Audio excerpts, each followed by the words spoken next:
Thauna Manipur Amadi Film Forum Manipur Anina Sinduna Kakching Pausupa Laikai de Leba Kakching Dramatic Union Gi Auditorium da Pangthoki Bagaloinana Rishi Thokchomna Putokpa Amadi Inausha Kundrak Pamna Direction Piba Akang Manachomna Best Feature Film Award Pangkibagi Mapao si Miyam Punna Miteng Tamnes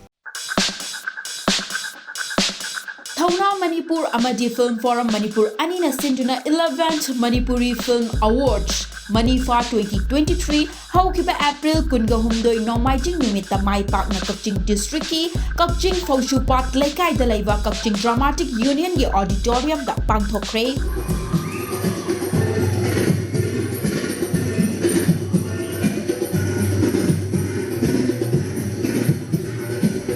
Tabiba mayapun na mukhurum jari minakumar ilambam na taram na ofjari mafam asida saknairaba actor actress kaya masuling na lakpiri aduna makhoiga unaduna makhoigi wakhalda pukningda kari khallibagi haibadu mayam na pagdam jarki mayam mithi kaminars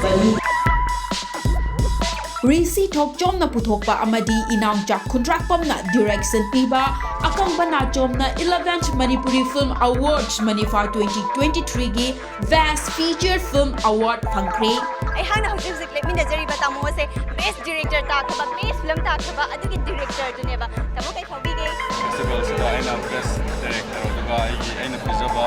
direction pizaba films na best film ta sida ai team da hamda ai team da hana kogi thagat podo ai team da hana photo sage aduga maroina ai award signa hadi ngasi aina sumaina myang mangda lepungam basidi ai family da amuk thamsage aduga akhana na ngasi gi film sigi award ki wina di maroina film sigi producer ai gi imanaba Rishi Thokchom mingwaina palaga ko aduga ai gi ocha Adam Domi mokoi ani da siam saw ai gi ani thagat ba phongdok sari mokoi ani da film script se para butungda kamaina direction piece ki gaina khanbagi matang se kamaina khangi ge aduga yam kan hona bi ge adu me amdam ta haibe muba masi akoi script se dum khra phajana nai nai num siraba ai hadi yamani script sembiri ba script binoranjan oinam koi Manipur gi nasanai raba ai bani hangna wari se spirak ba screenplay to pira matam sida akoi na paraga naina ba aba dum naina jai ado akoi gi team gi oiba masidi khandaki poti na tre hai tare akoi team gi oiba poni na akoi team se pulap hadi ton gi team se pulap honna minaraga nasi akoi film ji gi film ji si yorok ne nai thamjagi Tongan ba Lanai Organization Amadi Form Kayana Sponsor Toduna Pangthokiba 11th Manipuri Film Awards Manifa 2023 aduda Manipur Government ki Health and Family Welfare Minister Dr. Sapam Ranjan Film Forum Manipur ki Chairman Laimel Surjakanta Sarma Amadi Thauna Manipur ki President Amadi 11th Manifa 2023 ki Festival Director Yankom Nilachandrana Sarukyaki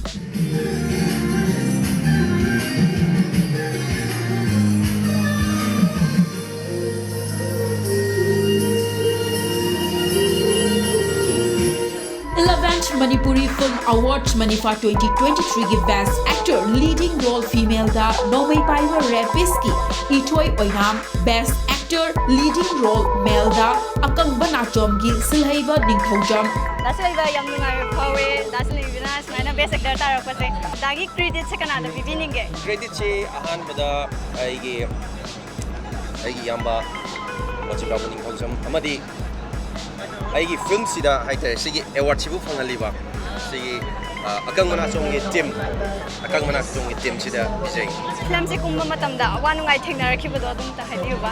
awanungai thengnar pase sigi film sidi yam ingna tapna haitare yamna atopasu yam nungai na nami tawimusung sigi se khra kitang kai haini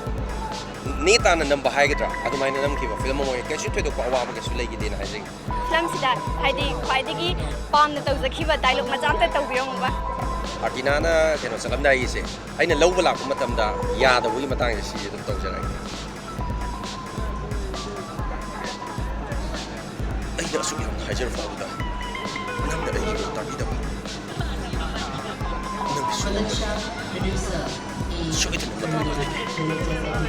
yam tine emotional we matang ne da adi dai punsi da su hen hen mai pa poi biro da impact bi gi mai kai de gi haijari thank you Best Supporting Actor Female da Nangbu Ngairambani gi E Avenao, Best Supporting Actor Male da Awaiba Mapugi Idho. Pabung sing ngasi kay injang chabirake. Ngasi siya Hawaii chai, Hawaii suba.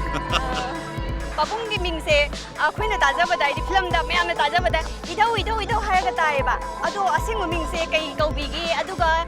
pabung se kay lamdai no adu mayam nam ta haibiro mo ba? I do order ne. I do order. I gi ming Jakram Ramesh Chandra kawe nongwai bungdagi ni. Pabung ne Best Supporting Male Award phangbiriba film sa kari film da gi no haibidu sumayam nam ta haibiro mo ba? Awai pa mapu adagi direction na Ranjit Thobjana pibne. Stories magi awan ngai jidi adum loin thengnai sa sa ba khotpa aduna adum du loin ka ko ba ai koi gi artist am oi bagi koi gi namga da banga sigi schedule tu dai da namga da sin kari kara mayam du attention tawraga ai koi mayam du awa ba mayam du ka ko e adu pabung film sida pabung na haidi yamna nungai khiba haidare dialogue macham tang mayam ta biro mo Hey, mapati naraga machan pilau na ini ne noi namasa. Siguro pabung ni pagi mayam sida ne mayam nang ngau nari se. Thank you pabung ado pabung di tung di punsi so hen mai pak paul biro pabung. Best Music Director da Aigi Nupi Tamna Laigi Rahul Blue, Best Lyrics da Ajit Babu Ningthaujam Aigi Nupi Tamna Laigi Umangna Aikhoigi Thawaini, Best Cinematography da Akangba Nachomgi Tommy Hodam Amadi Susil Sinkav.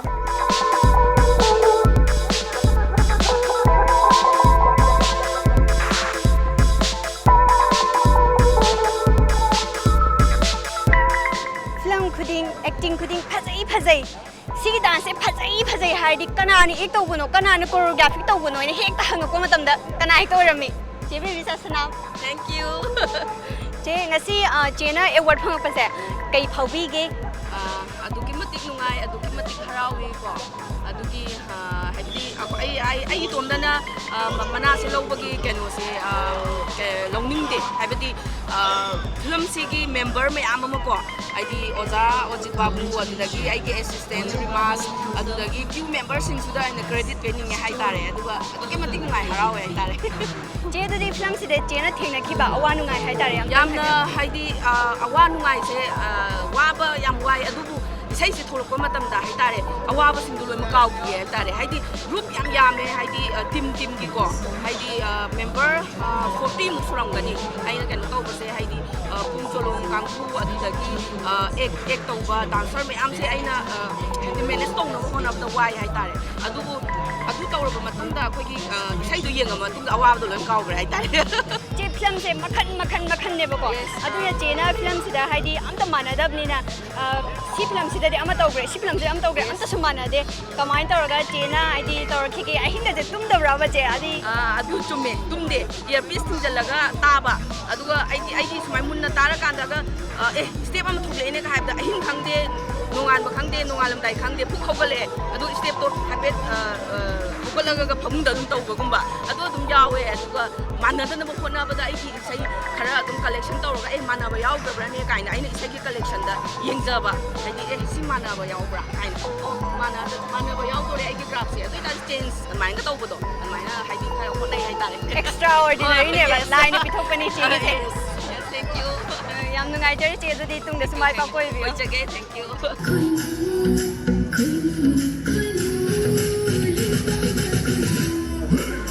Taraga mathorak suba Manifa 2023 mayam na meeting taminakre karamba film na karamba actor na karamba actress na award phangkibagi haibadu mayam punna meeting taminakre anoba episode kaya amasung mathangi Mapao da puduna lakjage matam adu fawdandi Mami Mapao meeting taduna laibiyu ilangba minakumari na mayam dai kaya na kaya thangi jari 11th Manipuri Film Awards Manifa 2023 Mai Pakna Pangthokpa Ngamkhibada Mami Mapao gi Maikaidagi Manifa 2023 asibu organize tawriba Thauna Manipur amadi Film Forum Manipur bu thagat pafungdok chabaga loinana Manifa 2023 gi tongan ba category da award phanglakraba singbusu Mami Mapao gi Maikaidagi a big congratulations haizari Manifa Award 2023 da Crime Against Women na puthokpa Nongmai Paiba Rapist ki actress Ithoi Oinamna Best Actress amadi Negative Role da film asigi Ratan Khekman Elias Mukhai na tarakpada Crime Against Women na saknairaba actor amad actress pu taram na okhibagi mapao si amu punna miting taminas. Film Forum Manipur amadi Thauna Manipur anina sinduna pangthokiba Manifa Award 2023 da Best Actress ki manalaura krabi Nongmai Paiba Rapist ki Ithoi Oinam amadi Negative Role the Best Actor tarakraba Ratan Khekman alias Mukhai taram na opagi thauram pangthokre taram na opagi thauram adu Crime Against Women na sinduna kongbada laiba look asigi Women Home da pangthokibani Nongmai Paiba Rapist Hairiba Manipuri feature film asi Crime Against Women na puthokpa film amani. Film asi nupigi mayok ta chathaba crime singi matangda miyam da message piba film amani. Taram na okpagi thauram aduda Crime Against Women ki President M. Pravana Best Actress tarakrabi Ithoi Oinam amadi Negative Role da Best Actor tarakraba Ratan Khekman alias Mukhai da achamba khudol tamduna pukning thogatki.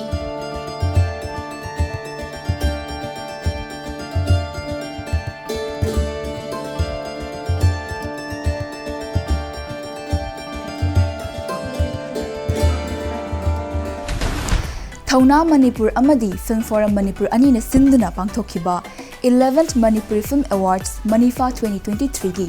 tongan category da Nongmai Paiba Rapist hairiba Manipuri feature film na award ani phanglakpada Mami Mapao gi maikaidagi film asibu puthokliba Crime Against Women bu thagatpa phongdokchari matang swari amate break amatang logjage khongla yang hanjarake Impact TV mit ingtadan review.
Welcome back. Adon mit tabiri ba si Impact TV da sandok chariba. Mami Mapao gi chama gu kontrag humdoirak suba episode ni.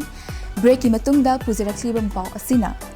Serious Films ki banner makhada Sudhir Kangjam na direction piba. Laija lembi tu haina minthon ba. Manipuri feature film gi yaifa thoni thauram khurai kongpa sajor laikai da Sudhir Kangjam gi yumda pangthoki bagi Mapao asi amu miyam punna mit tamis. Cyrus Film ki banner makhada puthokadaba Laijil MB2 haina mingthonba Manipuri featured film ki yaifathauni thauram pangthokre. Laijil MB2 ki yaifathauni thauram adu film asigi producer Sudhir Kangjam ki Khurai Kongpal Sajor Laikai da leiba yumda pangthokibani. Laijil MB2 haina mingthonba Manipuri featured film asigi story, screenplay amadi direction da Sudhir Kangjam ni, music da Ras Elangbam, cinematography da Radha Mohan amasung editing da Yoimayai Mongsabani. Film asida Silhaiba, Susmita, Artina, Denny, Maya Chaudhuri, Idhau, Gayatri, Geeta, Naubi Shalam, Surjit Saikhom amadi Memana Saktam Langli. Rajashree Bhagat Chandra Cultural Foundation Manipur amadi Academy for Manipuri Cultural and Arts na punna khutsam na duna ahanba oina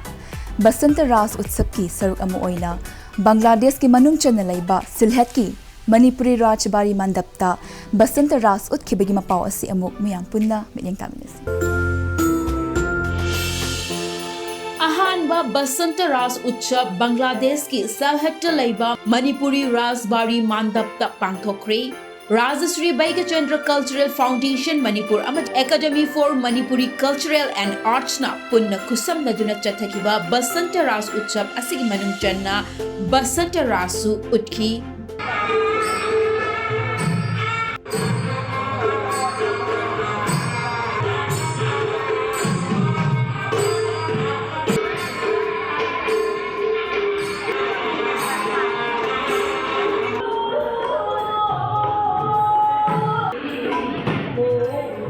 Utsav asigi manung channa numit tarani chupna Rajasri Baigachandra Cultural Foundation Manipur gi miting makada numit tarani chupna Salhead amadi Bangladesh ki tongan ba artist singda Basanta Ras adu takpi tambiraba matungda utkibani Rajasri Baigachandra thambiramba ningthiraba Basanta Rasi oiba jagoi asi leihaunabagi pandamda Basanta Ras Utsav asi pangthokpani haina Rajasri Baigachandra Cultural Foundation Manipur gi spokesperson Takhelambam Irabotna phongdorakli Numit tarani chumna chatharakpa workshop kam production gi ngasi aroiba numit achida Machanta Raj Rajarsi Baigachandra Maharaj nighar piramba Bachanta Raj achi ngasi mapung phana lamjam masomda leiriba artist mayam se angang mayam sutra mayam khudi mangna magi mathau phajana pangthokuna numit tarani gi matamda tamkhibagi mayam sing adu adugi mate mona changkhona sabasi ubada aikoi raja se Baigachandra Cultural Foundation gi mai kai dagi nungai ba phongdoi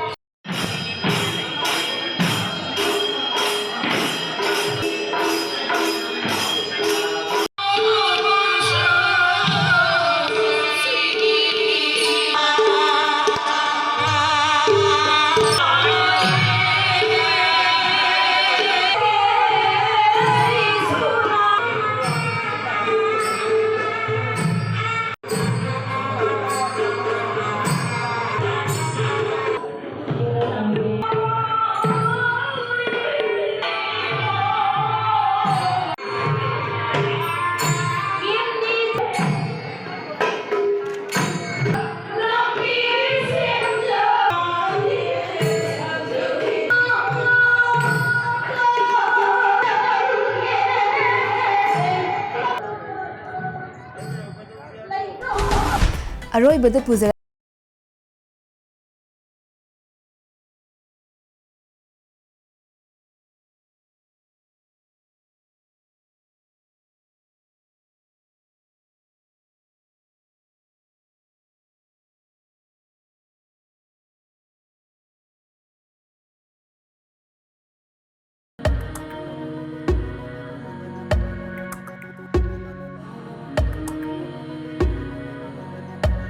State asigi mai horol dagi lairaklaba nat ki oiba jagoi isai sing malem gi mafam kaya da masang takpada achauba thodang lauribi folk singer mangka mayang langbam amadi mahaki apokpa mangang sana mayang langbam na Switzerland amadi France da Manipur gi folk music lanthok luraba matung Manipur da taramna okre Classic Group of Hotels ki chairman Dr. Thangjam Davli ne sinduna Hotel Classic Grand taramna okpagi thoram adu pangthokibani Mile Keki Foundation sinduna April taraga mathoi degi taraga nipan fawwa chatkiba khongchat aduda nongchup leibak ki artist singa punsin begi khudong chaba ama chauna fangki haina saknai raba folk artist mangang sanana phongdorakhi loinana state asigi mai horol degi lairaklaba nat ki oiba jagoi isai sing malem gi mafam kayada masak takpa fangba asidagi hena chauthok chaningai oiba ama amuk leite haina seishakpi mangkana phongdorakli Manipur gi nat ki oiba isai amadi jagoi sing asibu leibak ani asigi miyam na pamna howga loinana lakadoriba English sing ani kunga marida saknai raba artist Enrico Manipur da laktuna mafam asigi kumhai kayada thogal tawningbagi apamba phongdoraki hairi अखोगी folk music अखोगी traditional music अखोगी culture से represent तौबा मतमदा competition दरकार ओइदब्राना खले एगुम्बा culture से compete तौरा अगति कम समथिंग कदाइदबा मसोइरे अदुना अखोइना any part of the world मफम अमदा चलिबा मतमदा ओनली भाबु तारा खतंग येसने मंगा खतंग येसने अदुदा अखोइना किसी खतंग ओरबसु ए Manipur haibase sakta ko phangambase it's more than a competition adudagi hena biggest achievement am like the bana khale being an artist aduga personally art music cultures the competition se yar makhai di thambiroi dabani aduna the thing I achieved masakta pa khoigi male pa Manipur su sakta ko phangjaru base se agi biggest achievement ne na khanje Leibak asigi kachinda leiriba piklaba state asigi maihorol digi leireklaba nat ko oiba jagoi isai kyabu malemgi mafam kyada masak takpa achoba thodang lauribi mangka mayang lambam amadi apokpa mangang sana mayang lambam bu mami apau gi makai digi ikai khumnaba uchari And that's all we have in this episode. Mathang episode ta anawa pau kya ga loina na mulak chige. Until then, keep watching Impact TV.